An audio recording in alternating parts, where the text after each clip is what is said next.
हर सोमवारी हो। आज मैं बनाता हूँ आटा से प्याज की कचौरी। तो चलो आप मतलब मैं वीडियो शेयर करता हूँ, ठीक है। आगे बने रहो मोर वीडियो पे। आप मतलब बहुत ही आसान तरीका बताऊँ मैं यहाँ प्याज की कचौरी बनाए के। मैं यहाँ पास ले लिया हूँ 2 कप गेहूँ के आटा। अब मैं उनमें मिलाने वाला हूँ सूजी लगभग 1 कप के करीब, है ना। 1 कप के करीब सूजी। मैं मिलाने वाला हूँ अजवाइन। अब मैं मिलाने वाला हूँ तेल के मोयन, मतलब मैं तेल के मोयन देने वाला हूँ। अपन के पास अगर घी हो तो अपन घी के भी मोयन दे सकते हो। मेरे पास घी खत्म हो गई है तो फिर मैं तेल से मोयन देता हूँ। 2 चम्मच तेल डालना है, उसके बाद मोयन चेक करना है, उसके बाद फिर से और तेल डालना है। मोयन बिल्कुल इस तरह से होना चाहिए। अगर हम मुट्ठी बांधन तो ये बंधा जाए। यही परफेक्ट मोयन होते किसी भी चीज़ में। परफेक्ट मोयन एक से कचौड़ी एकदम खस्ता बनी। अब हम इला पानी के साथ गूँथ लेते हूँ। ये मैं पानी के साथ गूँथना स्टार्ट कर दें, है ना। कचौरी के आटा गूँथ के तैयार हो गए। अभी मैं सूजी डला है तो ये थोड़ा पानी ऑपी है। फिर उसके बाद में फिर से अच्छा से सॉफ्ट आटा कर लूँ, है ना। और मैं पूरा आटा गूँथे पर ये गिलास में 1 गिलास जितना पानी ले रही हूँ। थोड़ा सा पानी बचे है बट अभी सूजी डाले हूँ तो ये थोड़ा सूजी पानी भी। और बाद में फिर से ला सॉफ्ट कर लूँ। अभी मैं आराम के रबर छोड़ देता हूँ, मतलब रेस्ट पे छोड़ देता हूँ। तकरीबन वही 10 मिनट जितना रेस्ट पे छोड़ देता हूँ ताकि सूजी अच्छा से फूल जाए और जितना भी पानी एब्जॉर्ब करना है वो एब्जॉर्ब कर ले। और बाद में फिर से मैं अच्छा से सॉफ्ट से गूँथूँ आटा ला, ठीक है। बनाने वाला हूँ प्याज की कचौरी साथ खाए बर आलू की सब्जी, मतलब रस्ता वाला आलू की सब्जी। तो फिर तैयारी करें तो मैं 5 आलू ले हूँ। अपन हिसाब से ले लेना आलू, मतलब जितना फैमिली हो जितना खाने वाला हो कर हिसाब से। मैं अपन 4 जन के लिए बनाता हूँ, है ना। मैं एक कचौरी के फिलिंग के मसाला तैयार कर डाली हूँ, मतलब जो जो चाहिए वो सब चीज़ सामान निकाल के रखी हूँ। ये प्याज है, 2 प्याज है, बड़े साइज़ के प्याज है, मैं चॉपर से चॉप करे हूँ। अपन हाथ से भी कर सकते पर बारीक होना चाहिए। ये धनिया और सौंफ के, है ना, धनिया और सौंफ भून के पीस के ले ले हूँ। ये बेसन 2 चम्मच है। मिर्ची है, मिर्ची बहुत ज़्यादा दिक्कत है पर ये आलू की सब्ज़ी के लिए भी है। ये कसूरी मेथी, है ना। ये हल्दी, मिर्च और नमक और ये हींग, बस इतना सामान चाहिए कचौरी के मसाला के लिए। 2 चम्मच तेल। अब आगे जीरा, तेल अच्छा से गर्म हो जाए उसके बाद जीरा के बाद सौंफ और जो धनिया के पीस रहे ना खड़ा धनिया उला, ये अच्छे से लाल हो जाए। उसके बाद मिर्च, हरा मिर्ची, मैं हींग डाले पर भूल गए, हींग डाल देना है ना। उसके बाद लेना है प्याज, मिर्च भी अच्छे से भून गए तो देख सकते हो।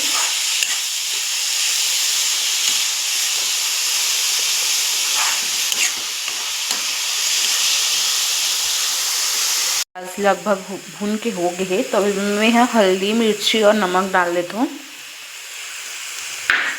है ना। फिर थोड़ा देर और भूनूँ, फिर बेसन डाल के अच्छे से भूनूँ ताकि बाइंडिंग अच्छा से आए। बेसन डाले से बाइंडिंग, मैं बेसन ला सिर्फ बाइंडिंग के लिए डाला था। आप आलू अगर भी डाल सकते हो, अगर बाइंडिंग अच्छा से नहीं है ना तो मैं भी आलू डालूँ। मैं डाल लेता हूँ बेसन भी भूनना ज़रूरी है ना। तो मैं बेसन डाल लेता हूँ। प्याज के कचौरी के मसाला बन के तैयार हो गए। अब चलो हम आटा ला देख लेते हैं। आटा हमारा बिल्कुल टाइट हो गया, मतलब सूजी पूरा पानी ऑब्जॉर्व कर ले है। अभी ये में पानी डाल के फिर से थोड़ा नरम करूँ, है ना। आटा बिल्कुल नरम गूँथ गए है, देख लो बिल्कुल ऐसे होना चाहिए आटा। ये मेरे लिए हूँ कचौड़ी तले पर तेल गरम करे पर छोड़ दूँ। कर गरम होतले में है आटा के लोई वगैरह काट दो और मसाला भर के मतलब कचौरी तैयार करके रख दूँ। फिर तेल गरम हो जाइए, फिर मैं तल लूँ। मतलब तेल एकदम गरम नहीं होना चाहिए, एकदम मीडियम हॉट। मैं एक कचौरी बना के तैयार कर लूँ, बिल्कुल फटे नहीं है और बिल्कुल अच्छा तरीके से बने हैं। मोटाई इतना लेना है ना, इतना, ताकि अच्छे से फूल सके कचौरी। और आटा एकदम सॉफ्ट लेना है, आटा एकदम सॉफ्ट गूँथ के लेना है ताकि कचौरी फटे मत, है ना। देख सकते हो तेल बिल्कुल गरम नहीं रहना चाहिए, एकदम मीडियम हॉट। मतलब ज़्यादा गरम रही तो फिर तुरंत ये ऊपर आ जाए और ना कचौरी अच्छे से सीख नहीं पाए और पूरा पपड़ी पपड़ी जैसे हो जाए ना। तो वही ऐसे है ना। कचौड़ी कितना अच्छा से फूले हैं, है ना। मैं अब मतलब बने के बाद फिर से दिखाऊँ कितना कुरकुरा बनते हैं और कितना मस्त फूले हैं। मैं कर लेता हूँ आलू की सब्ज़ी की तैयारी। ठीक है, मैं बनाता हूँ बिना लहसुन प्याज के आलू की सब्ज़ी। ठीक है,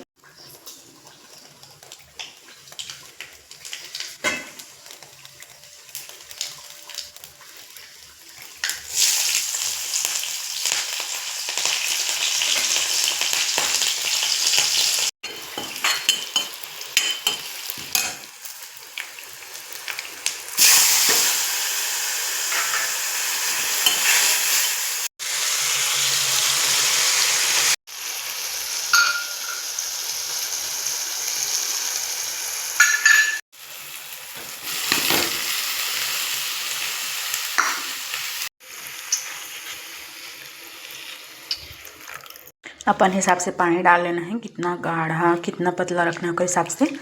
ये भी उबल ही तो फिर ये आ जाए अच्छा से। मैं डाल देता हूँ कसूरी मेथी, और बाद ये डबकी अच्छा से, और बाद मैं बंद कर दूँ, गाढ़ा हो जाए फिर थोड़ा। हम एक एक करके पूरा कचौड़ी तल लेते है ना। तेल देख तो कितना ठंडा, ऐसे ही तेल लेना है, ठंडा है ऐसे ही तेल लेना है ना। मतलब ज़्यादा गर्म नहीं रहना चाहिए ताकि अच्छा से बन जाए, है ना। मैं एक बार निकाले हूँ, उसके बाद गैस बंद कर दे रहा हूँ ताकि तेल ठंडा हो जाए और अच्छा से ही बने, है ना। और गर्म आंच में बना भी ना तो फिर तेल ज़्यादा गर्म हो जाए तो ऊपर ऊपर बस सिका जाते, अंदर पूरा कच्चे रहते ना, तो है ना। तो फिर ऐसे ही सेकना है कम आंच पे। सकते हो आलू की सब्जी बिल्कुल बन के तैयार हो गई अपन। हाँ मतलब जितना गाढ़ा रखना है उसके हिसाब से रख लेना, मोला तो इतना ही ठीक लगा थे। बाद में ये रख मतलब जैसे जैसे ठंडा होते ना फिर क्या बोलते गाढ़ा हो जाते, तो फिर मैं इतना ही रखना चाहता हूँ। अपन अपन हिसाब से रख लेना, ठीक है। अपन देख सकते हो कितना फूले कचौड़ी, और देखते ना कितना खस्ता है, देख सकते हो कितना खस्ता है ये, है ना। ये कचौरी में मसाला भी एकदम अच्छा से स्प्रेड हो, मतलब एकदम अच्छा से फैले है, पूरा तरफ मसाला है ना। अच्छा से फैले है मसाला, ये देख सकते हो आप। हम एक एक कोना में मसाला भी है। ये मैं ले हूँ आलू के साथ कचौरी, मेरा हमारे लड्डू गोपाल के मैं भोग चढ़ाने वाला हूँ।